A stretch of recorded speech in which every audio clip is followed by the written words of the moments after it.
If you're an experienced photographer, does shooting on auto make you cringe?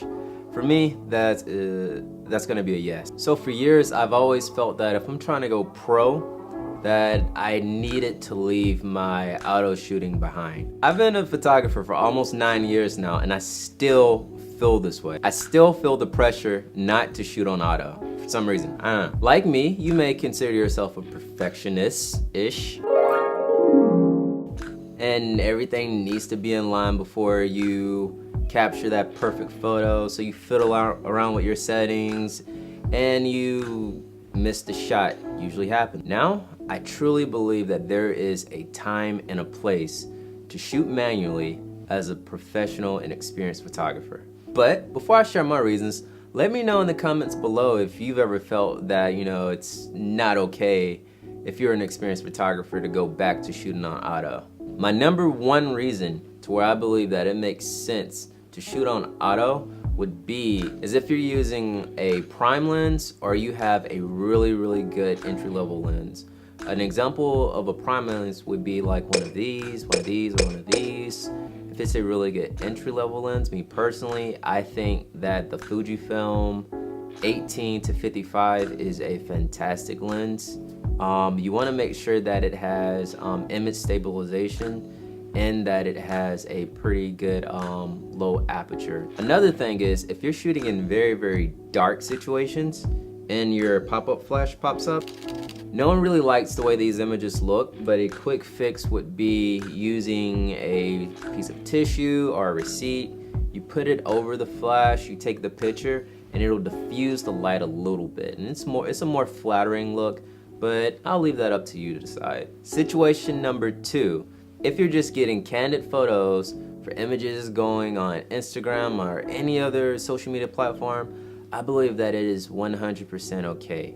And I say this because companies like Apple have iPhones that are capable of doing what most DSLRs are doing. So when you think about it, if you miss the shot because you're trying to get your settings together on your DSLR and you missed a shot, it kind of makes more sense to where you probably should have just took out that $1,000 phone and took the picture, got the shot. At least you would have had something and not miss it altogether. Which brings me to situation number 3, if you're in a rush. And to me personally, I'd rather have an okay shot than no shot at all, period. But in order for any of these 3 situations to be effective, you have to have strong composition. No matter what camera or camera setting you're using, if the composition is not there, the images just won't look as strong. So just remember that composition is the key to amazing photos. So now I know you're probably thinking that when does it make sense to shoot manually?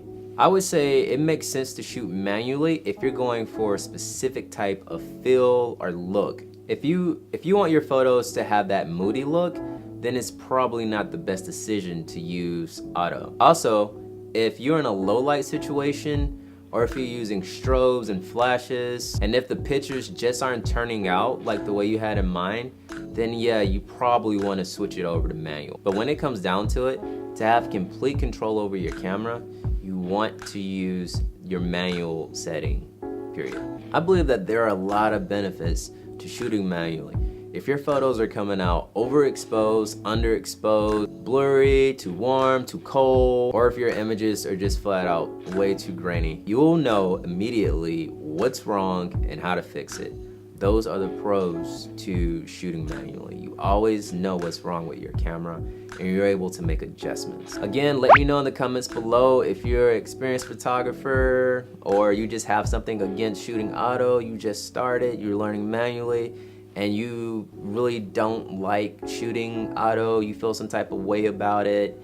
Let me know if you cringe when people tell you that they're shooting on auto, or if you see them shooting on auto, does it make you cringe?